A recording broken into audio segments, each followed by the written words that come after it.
this was very much the way that I felt after my Shaktipat experience took place with Muktananda. This was in 1975. I was on a weekend retreat with him. I just met him the previous month, and there was, people were waking up, and I was certain that that's why I was there. So during a break in the meditation periods, when there was an opportunity to approach him and ask questions, I did so, and my question was, I see that people are having this kind of Shaktipat happening, and yet it hasn't happened for me. That's why I'm here. Can you do this for me? And his reply was, "You're so full of your warning that there's no room for anything else to happen." And I jumped to my feet, I surprised myself, and I said, "No, no, no, you have to give it to me. Please give it to me." And he shouted, sit down right now."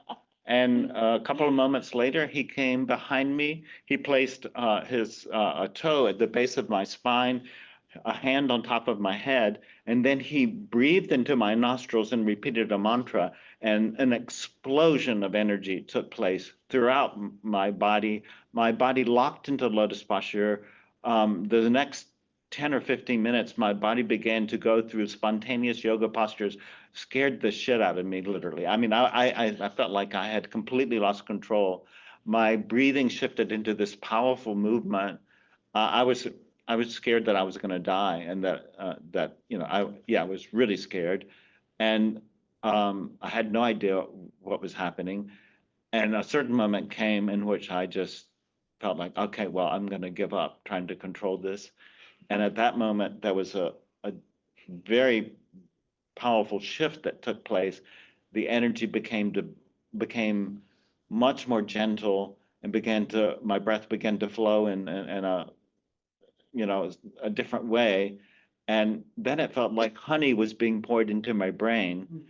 And I sank into by far the most profound, deep meditation I had ever experienced, spontaneously, effortlessly. And when I emerged from that meditation, for the next 24 hours, everything I saw, every person I saw, I felt like I was in love with everything for the next 24 hours. And although that began to fade, the awakening that took place never faded. It's just gone through, so many different waves, but there was never a point where that process stopped after that point.